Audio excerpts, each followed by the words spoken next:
நான் பிறருக்கு நல்லது செய்கிறேன், ஆனால் கெட்ட பேறுதான் வருகிறது. ஏன் எனக்கு மட்டும் இப்படி நடக்கிறது? என் வாழ்க்கை எப்பொழுது மாறும்? இந்த வீடியோ கமெண்டில் ஓம் நமச்சிவாயா என்று கமெண்ட் பண்ணுங்க.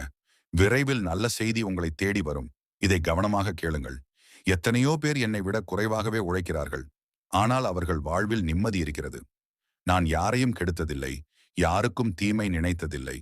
அப்படி இருந்தும் என் வாழ்க்கையில் மட்டும் ஏன் இந்த துயரங்கள் ஓயாமல் வந்து கொண்டே இருக்கின்றன? என்னை மட்டும் ஏன் இப்படி சோதிக்கிறாய்? பதில் சொல்லேன். மௌனம் ஏன்? என் கண்ணீர் உனக்கு தெரியவில்லையா? மகனே, உன் அழுகையும் ஆதங்கமும் எனக்கு புரிகிறது. வா, இங்கே அமர். உன் மனபாரத்தை எல்லாம் இங்கே கொட்டிவிடு. ஆனால் நீ கேட்கும் இந்த கேள்விக்கு பின்னால் இருக்கும் ஒரு ரகசியத்தை நீ உணர வேண்டும்.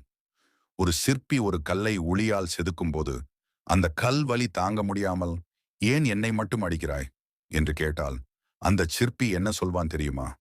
உன்னை ஒரு சிலையாக மாற்றி உலகமே வணங்கச் செய்யத்தான் இந்த அடி என்பான். நீயும் இப்போது செதுக்கப்படும் ஒரு சிலையைப் போலத்தான் இருக்கிறாய். உளியின் அடிபடாமல் ஒரு கல் கோபுரத்தில் அமர முடியாது. எனக்கு சிலையாகும் ஆசையெல்லாம் இல்லை. நிம்மதியாக வாழ்ந்தால் போதும். மற்றவர்கள் என்னை விட குறைவாகவே உழைக்கிறார்கள். ஆனால் அவர்கள் வாழ்வில் எல்லா வசதிகளும் இருக்கின்றன. நான் உன்னை நம்பியிருக்கிறேன். ஆனால் எனக்கு ஏன் இந்த வறுமையும் போராட்டமும்? குழந்தையே, நீ மற்றவர்களின் புறத்தோற்றத்தை மட்டும் பார்த்து உன்னை ஒப்பிடுகிறாய். ஒவ்வொரு மனிதனுக்கும் பின்னால் ஒரு போராட்ட கதை இருக்கிறது.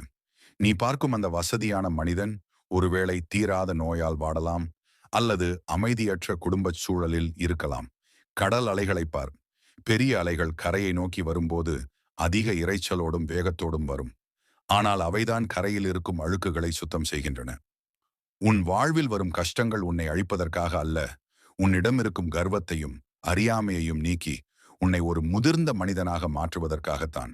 ஒரு செடி வளர்வதற்கு வெயிலும் தேவை, மழையும் தேவை. வெறும் வெயில் இருந்தால் செடி கருகிவிடும். வெறும் மழை இருந்தால் செடி அழுகிவிடும். அதுபோலத்தான் உன் வாழ்வும். இன்பமும் துன்பமும் கலந்திருந்தால்தான் உன் ஆத்மா முழுமை பெறும். வலிகள் எதை கற்றுத் தருகின்றன? முதிர்ச்சி அடையச் செய்வது சரிதான். ஆனால் அது ஏன் இவ்வளவு வலியாக இருக்கிறது? என் மனது தாங்கவில்லையே. இரவு நேரங்களில் அழும்போது என் பக்கத்தில் யாரும் இல்லையே என்று தோன்றும். அந்த தனிமை இருக்கிறதே, அதுதான் பெரும் வலி. தங்கம் நெருப்பில் வாடாமல் ஆபரணமாக முடியாது. நிலம் உழப்படாமல் விளைச்சலை தராது. உன் கஷ்டங்கள் உனக்கு 3 முக்கியமான பாடங்களை கற்றுத் தருகின்றன. முதலாவதாக பக்குவம். தோல்வி வரும்போதுதான் வெற்றியின் சுவை புரியும். நிழலின் அருமை வெயிலில் நடந்தால்தான் தெரியும்.